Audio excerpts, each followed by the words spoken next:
Brothers and sisters of the world, today we witness a dangerous theater of lies. Benjamin Netanyahu, the Prime Minister of Israel, points his trembling finger toward China and accuses it of supporting Hamas. But I tell you, this accusation is not about truth, it is about power. When the empire feels its grip slipping, it fabricates enemies, invents shadows, and sells fear to the world. Why China? Because China is rising, challenging the Western monopoly, building alliances, investing in nations abandoned by the West, and refusing to bow before Washington or Tel Aviv. The accusation is not about Hamas, it is about crushing an alternative world order. They want to paint China as the hidden hand, the puppet master, so they can justify sanctions, interventions, and wars. But behind this accusation hides a deeper truth. Israel's war machine is losing legitimacy. And when the mask of democracy falls, they must find a scapegoat to cover their crimes in Gaza. I will expose what lies beneath Netanyahu's words. Not the surface, not the propaganda, but the real struggle of empires, the clash of civilizations, and the awakening of the global South. Brothers and sisters, when Benjamin Netanyahu stands before the cameras and accuses China of supporting Hamas, understand this. He is not delivering truth, he is wielding a weapon. Words become bullets. Narratives become bombs. This accusation is not about evidence, it is about power. The empire has long mastered this craft, to label, to smear, to demonize. They called liberation fighters terrorists. They called the colonized savages. They called truth propaganda. And today, they take that same old weapon and point it toward Beijing, hoping to fracture the new alliances being born across the global South. Why now? Because Israel's hands drip with blood in Gaza. The world is watching, the mask is slipping, and the cries of children break through every wall of censorship. To escape the weight of their crimes, they cast a shadow on another, inventing a phantom conspirator. They tell the world, do not look at Gaza, look at China. But I say to you, this is the ancient strategy of empire. When the oppressor's crimes become unbearable, he must find a scapegoat. It is the hunter who, after killing the lion, blames the hyena for the blood on his hands. This accusation is not the voice of justice. It is the desperate cry of a system in decay, clinging to its crumbling dominance.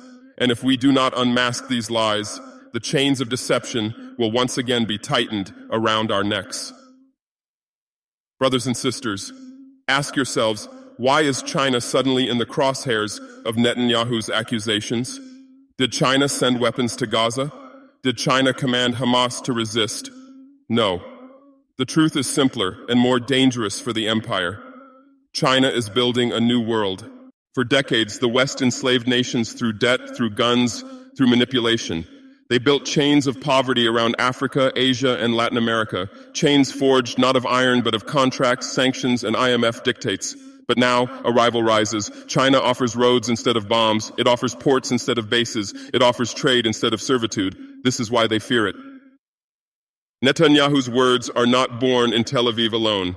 They echo the voice of Washington, of Brussels, of every capital that trembles at the dawn of multipolarity. To accuse China of aiding Hamas is to prepare the world to see China as the next villain, the next enemy of civilization. It is the same script used against every nation that dared to stand outside the empire's shadow. But hear me, the accusation is a mirror reflecting their fear. For in the heart of Africa, in the deserts of the Middle East, in the mountains of Latin America, people are awakening. They see in China not perfection, but an alternative, a crack in the walls of Western monopoly. And the empire knows once that crack widens, its stolen wealth and false power will collapse like a rotting fortress. That is why China is in the crosshairs, not because of Hamas, but because of history itself, because the sunrise of a new world threatens the long night of empire. Brothers and sisters, Gaza today is not only the land of Palestine, it has become the beating heart of the global South.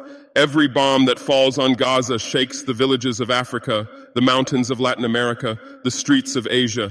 Because when a child cries beneath the rubble in Gaza, that cry belongs to all of us who have suffered under the shadow of empire. The empire fears this unity more than it fears rockets or rifles. They know that Gaza has awakened a consciousness, a fire spreading from continent to continent. And so Netanyahu's accusation against China is not just about Beijing. It is about dividing this awakening, isolating Gaza, and silencing the solidarity of nations rising from centuries of chains. Look around. In Africa, our people see in Gaza their own history of colonization, of stolen gold, of borders drawn in blood. In Latin America, they remember their dictatorships propped up by the same hands that now arm Israel. In Asia, they see the same pattern of humiliation and exploitation. Gaza is no longer alone. It has become the mirror of every oppressed nation. This is why they seek to brand Hamas as the puppet of China. If Gaza's struggle can be framed as a foreign conspiracy, they hope to weaken the power of global solidarity. But we know the truth. Gaza resists not because China commands it, but because freedom itself demands it. The global South has found its rallying point in Gaza, and I tell you, the more they bomb, the stronger this unity becomes. Like the sunrise that no wall can block, the liberation of Gaza carries with it the promise of liberation for all humanity. Brothers and sisters, the greatest fear haunting the empire is not Hamas, not Gaza, not even China itself. No, their true fear is multipolarity, a world where no single master dictates the fate of humanity, a world where Africa, Asia, Latin America, and the Middle East rise as equals, not as servants. For centuries, the West thrived on monopoly, of trade, of weapons, of narratives. They controlled the gold of Africa, the oil of the Middle East, the crops of Latin America. They wrote history in their own ink, painting themselves as saviors while burying us in silence. But today that monopoly is cracking. New powers emerge, new alliances form, and the empire feels its chains slipping from our necks. When Netanyahu accuses China, he is not speaking of Hamas, he is warning the world. Do not let multipolarity be born. For once nations trade outside the dollar, once resources are shared without exploitation, once stories are told without Western approval, their stolen wealth collapses like a castle built on sand. They know this. A multipolar world means Africa will no longer beg for crumbs, Asia will no longer bow to sanctions, Latin America will no longer serve as the empire's plantation. Multipolarity is the sunrise after a long night, and it terrifies them. That is why they cling to lies, to wars, to accusations against China. They fight not to protect democracy, but to protect domination. But no empire can stop the sun from rising. The age of multipolarity has already begun, and the more they resist it, the faster their shadows will fade. Brothers and sisters, war is not only fought with missiles and tanks. The most dangerous battlefield today is the mind. The empire knows this truth well. Control the story, and you control the people. This is why Netanyahu's accusation against China is not simply a speech. It is ammunition in a war of narratives. For decades, as Western media has served as the empire's megaphone, they silence massacres, they twist rebellions, they crown villains and saints according to imperial need. When a child in Gaza dies, it becomes collateral damage. When an empire bombs a village, it becomes defense. But when the oppressed dare to resist, suddenly it is terrorism. These words are chains, invisible yet powerful enough to bind entire nations. Now, with one accusation, they try to manufacture consent. By painting China as the hidden hand behind Hamas, they plant seeds of fear in Western minds. Here is the new enemy, here is the next threat.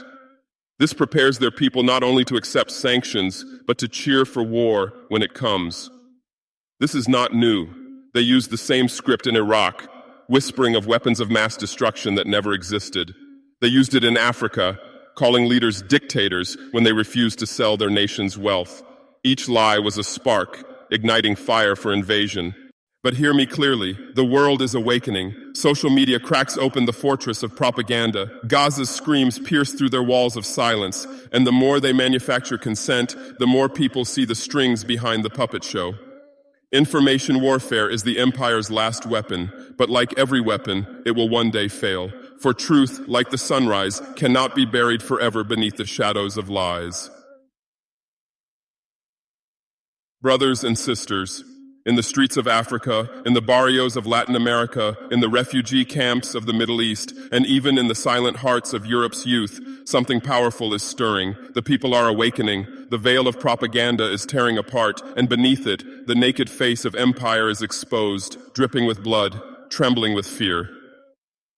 When Netanyahu accuses China, he does not only fight a diplomatic battle, he fights against this awakening. For the empire knows, once the people see clearly, once they understand the chains around their necks, no amount of bombs, lies, or sanctions can hold them back. Consciousness is more dangerous to the oppressor than any weapon. Look at Gaza. Though buried in rubble, its spirit has ignited the imagination of the global south. Farmers in Mali, students in Brazil, workers in India all feel the same heartbeat, the same fire. They know that Gaza's struggle is their own. They know that the dawn of multipolarity is not a dream, but a destiny. And so every accusation, every distortion, every attempt to divide us becomes fuel for resistance. The empire is like a beast trapped in a cage of its own lies, roaring louder as its chains tighten. But outside that cage, the people march. This awakening is irreversible. It is the sunrise after centuries of darkness. The empires of old crumble not because their armies weaken, but because their people no longer believe in their myths. And today, as Gaza bleeds and the empire points its trembling finger at China, the people rise with one voice. No more chains, no more lies. The future belongs to us. Brothers and sisters, we stand at the edge of history. The empire accuses, it lies, it manufactures fear, but its weapons are weakening. Their accusations against China, their silence over Gaza, their endless propaganda, all of it is the trembling voice of a system in decline.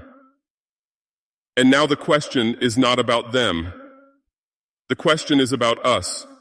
What will we do with this awakening? Will we allow ourselves to be chained again by their narratives?